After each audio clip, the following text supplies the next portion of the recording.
Tous les anciens satellites de l'Union soviétique basculent dans le camp occidental depuis 5 ans. Alors derrière tout ça, vous le savez, il y a des Américains. Ce sont des professionnels, des experts des révolutions de velours. On pourrait les appeler les démocratiseurs. Ils ont formé des jeunes opposants au régime en place qui sont désormais rompus aux techniques les plus modernes, marketing compris. Est-ce qu'on peut faire le portrait de ces exportateurs de démocratie dans les pays de l'Est? Ils sont jeunes, ils ont tous 30 ans, ils ont tous fait des études de sciences politiques, ils ont tous été formés dans des universités américaines, et ensuite ils ont tous la volonté de se débarrasser d'un pouvoir corrompu ou semi-autoritaire qui est issu de l'ex-URSS. Le deuxième ministre issu de l'ancien gouvernement Porochenko et reconduit par Zelensky est une femme, ministre des Finances depuis 2018, mais y travaillant depuis 2015. Oksana Markarova est née en Ukraine en 1976. Elle a fait ses études supérieures aux États-Unis. Elle a une maîtrise de commerce et finances publiques internationales. Elle a travaillé pour le cabinet de conseil américain Chemonix. Chemonix a été créé en 1975 par Thurston Thiel. C'est une filiale d'Early Industries, une des plus grandes entreprises rizicoles du monde. Chemonix est basée à Washington. C'est une société de conseil en développement international. Elle a reçu certains des plus grands contrats d'aide du gouvernement américain pour soutenir dans différents pays l'agriculture, les conflits et les crises, la démocratie, le développement économique, l'éducation, l'énergie, la gouvernance, les soins de santé, la chaîne d'approvisionnement, le commerce international, la microfinance, la durabilité, l'eau, la réforme de l'aide sociale et les programmes pour les jeunes. 98% des revenus de Chemonix proviennent de fonds gouvernementaux. Chemonix est présent depuis 1993 en Europe et Eurasie, suite à l'effondrement de l'URSS, pour promouvoir la bonne gouvernance, l'amélioration des systèmes éducatifs et des environnements commerciaux et économiques solides. Selon le New York Times du 11 octobre 1993, Thurston Thiel a créé Chemonix parce qu'il a toujours voulu avoir sa propre CIA et être utile aux gens. Oksana Markarova a travaillé pour Chemonix dans le cadre du projet d'échange de produits agricoles de l'Ukraine, 4e exportateur mondial de blé, et qui consistait à mettre en place des systèmes de marché inclusifs qui améliorent la productivité, les revenus et la nutrition.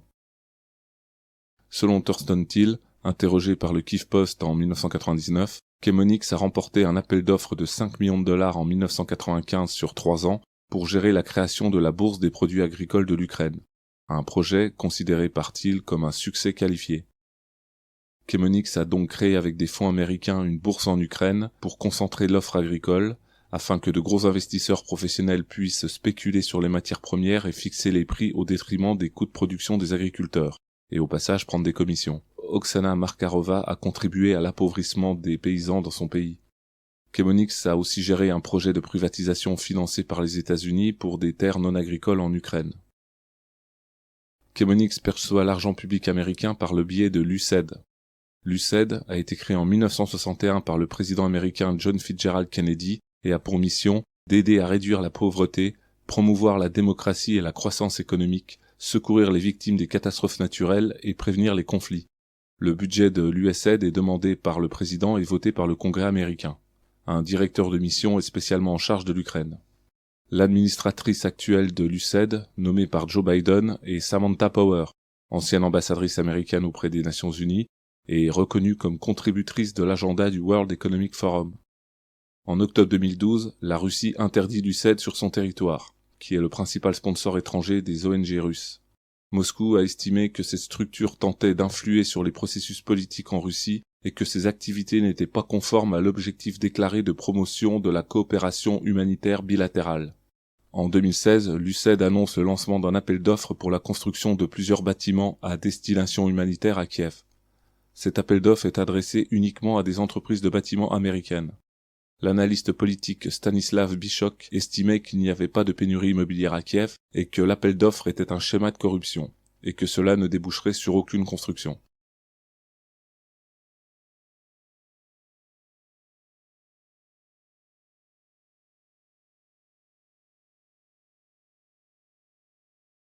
Le budget 2021 de l'USAID était de 19,6 milliards de dollars. Le 25 février 2022, suite aux événements en Ukraine, Joe Biden demande une rallonge budgétaire au Congrès de 2,9 milliards pour le département d'État et l'USAID.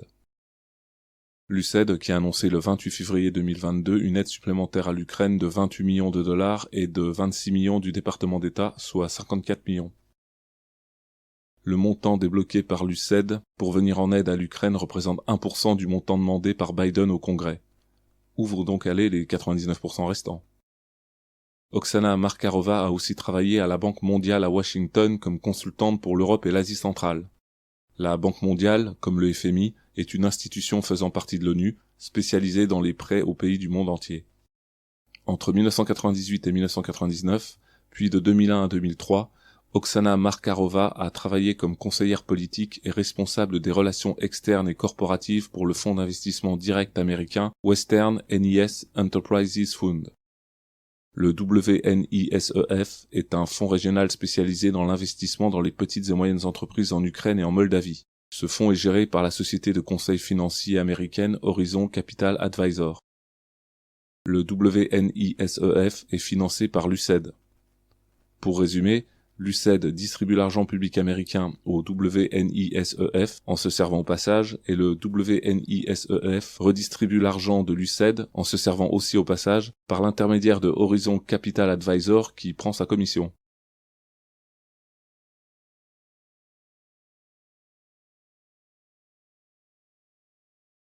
Oksana Markarova a aussi dirigé la société ITT Investment Group, créée en 1995 et spécialisée dans la privatisation et le courtage des PME. En 2015, elle rejoint le ministère des Finances pour être chef du cabinet du ministre, puis vice-ministre des Finances. À ce poste, elle a notamment participé à la mise en place du programme du Fonds monétaire international et a participé à la restructuration de la dette ukrainienne. Entre 2016 et 2018, Oksana Markarova a occupé le poste de commissaire au gouvernement pour les investissements étrangers et a fondé Ukraine Invest, agence officielle de promotion des investissements étrangers en Ukraine. En 2018, elle devient ministre des Finances jusqu'en mars 2020.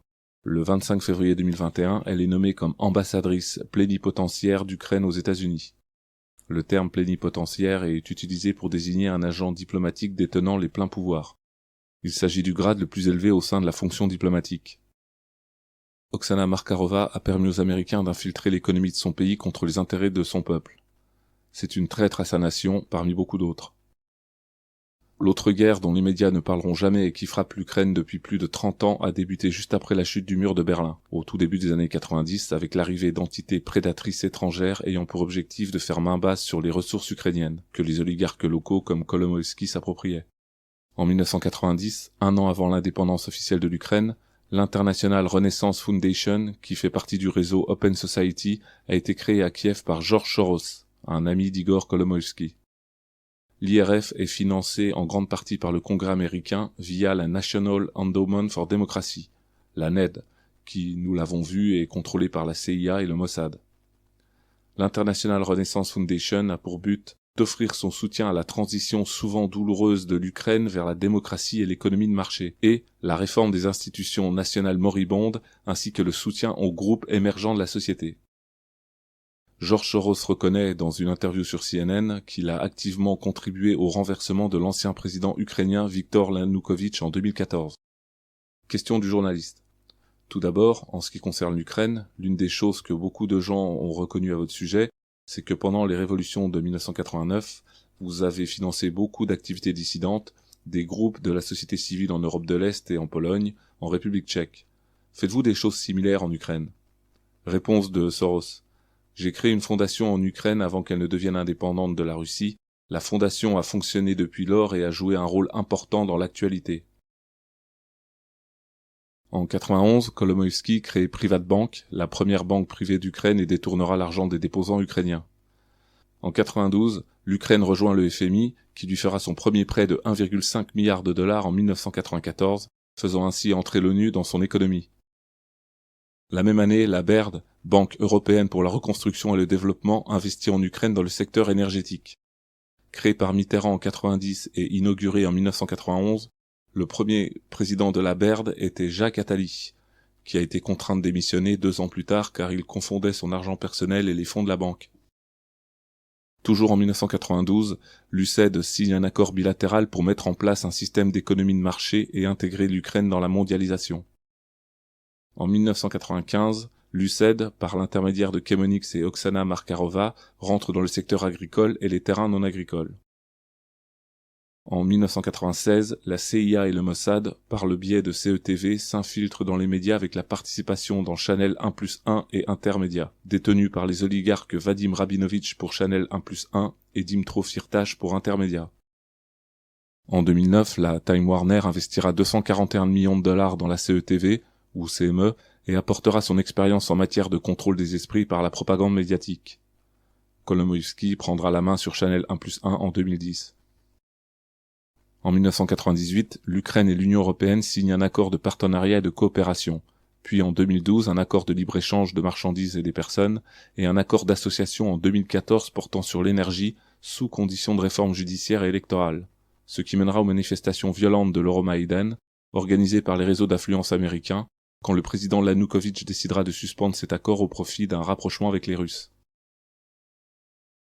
Cette liste de dates est non exhaustive mais montre que l'Ukraine est la proie de puissances extérieures qui ont pour objectif de piller les richesses du pays et de semer le chaos pour prendre le pouvoir. L'élection de Zelensky est le point culminant de cette autre guerre faite au peuple ukrainien.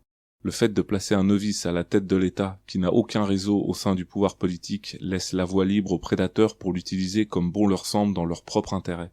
Еще раз обращаюсь к военнослужащим вооруженных сил Украины. Не позволяйте неонацистам и бендеровцам использовать ваших детей, ваших жен и стариков в качестве живого щита. Берите власть в свои руки. Похоже, нам с вами будет легче договориться, чем с этой шайкой наркоманов и неонацистов, которая засела в Киеве и взяла в заложники весь украинский.